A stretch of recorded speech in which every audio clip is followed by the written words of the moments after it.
Gold trusted gold buyers తాకట్టులో ఉన్న బంగారాన్ని విడిపించి ఈ రోజు ఉన్న మార్కెట్ ధరకే కొనబడును. మరిన్ని వివరాలకు సంప్రదించండి 7771077720.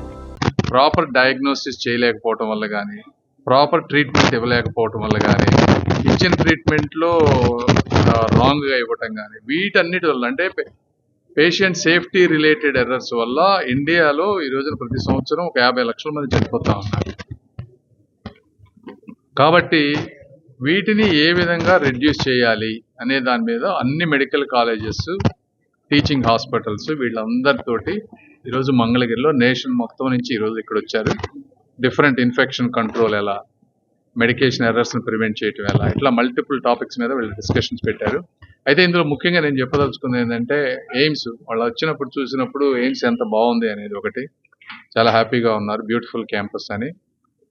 అదేవిధంగా ఈ విధంగా అంటే ఆంధ్రప్రదేశ్లో ఈ సౌత్లో ఉన్న మొట్టమొదటి ఎయిమ్స్ దీన్ని బాగా చేస్తున్నారు అనేది. ఇట్లాంటి ప్రెస్టీజియస్ ఈవెంట్స్ని హోస్ట్ చేయటం చాలా ఆనందంగా ఉంది. ఇప్పుడు మన ఎగ్జిక్యూటివ్ డైరెక్టర్ గారు కూడా వీటన్నిటిని బాగా రెగ్యులర్గా చూసి జాగ్రత్తగా చేస్తూ ఉన్నారు.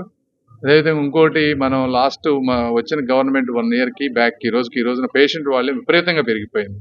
మ్యాక్సిమం కెపాసిటీ బెడ్స్ లేనటువంటి పరిస్థితికి ఆల్రెడీ వచ్చేసాం. మనం మొన్న ఒక 500 పోస్టులు తీసుకొచ్చాం. ఇంకా చిన్న వాళ్ళ రిక్వెస్ట్లు ఉన్నాయి. అవి కూడా ఏమన్నా అవసరం అయితే మెల్లగా మేము టేకప్ చేసి అవి కూడా తీసుకొస్తాం. ఈ సందర్భంగా ఇట్లా మంచి ఇన్స్టిట్యూట్ని ఈ విధంగా తీసుకొచ్చినందుకు శ్రీ నారా చంద్రబాబు నాయుడు గారికి, శాంక్షన్ చేసినందుకు మోదీ గారికి, నడ్డా గారికి, అందరికీ మరొకసారి పత్రికాముఖంగా ధన్యవాదాలు. అవును, ఎందుకంటే ఇందులో అంటే ఇది మెడికల్ రిలేటెడ్ అని నేను చెప్పట్లేదు, కానీ పేషెంట్ సేఫ్టీ అనేది ఎట్లా మనం ప్రివెంట్ చేయాలనే దాని మీద మెడికల్ స్కూల్ కరిక్యులంలో పెట్టి టెస్ట్ చేయాలి. టెస్ట్ చేసినప్పుడు ఏమవుతుందంటే ప్రాపర్ సీరియస్గా చదువుతారు, అర్థం చేసుకుంటారు.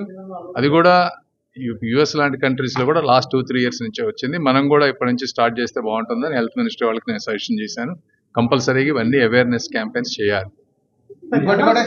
యాంటీబయాటిక్స్కి 3 కారణాలు ఉన్నాయి. ఒకటి, ప్రైవేట్ మెడికల్ షాప్స్లో, ఫార్మసీస్లో తెలియకుండా ఎవరు పడితే వాళ్ళు యాంటీబయాటిక్స్ కొనుక్కోవటం ఒకటి. రెండోది, హాస్పిటల్స్లో మల్టిపుల్ యాంటీబయాటిక్స్ ఇవ్వటం వల్ల అవసరమైనది. ఇప్పుడు మొన్న మెలిడియోసిస్కి పోతే 4 రకాల యాంటీబయాటిక్స్ ఇస్తున్నారు. మేము వెళ్ళిన తర్వాత ఇవన్నీ పనిచేయవు, ఇది ఇంట్లో 2 సెలెక్ట్ చేసి రెండిట్లో ఏదో ఒకటి ఇవ్వమని చెప్తా ఉన్నాం. మల్టిపుల్గా ఇవ్వటం. మూడోది, కావాల్సిన దానికంటే ఎక్కువ రోజులు వాడటం. జనరల్గా 5 డేస్లో మెజారిటీ సరిపోతుంది, కొన్నిటికి 10-15 డేస్ డిపెండ్స్, ఎక్కువ ఉండకుండా ఉండటం. ఇవన్నీ చేయటం వల్ల యాంటీబయాటిక్ రెసిస్టెన్స్ వస్తుంది.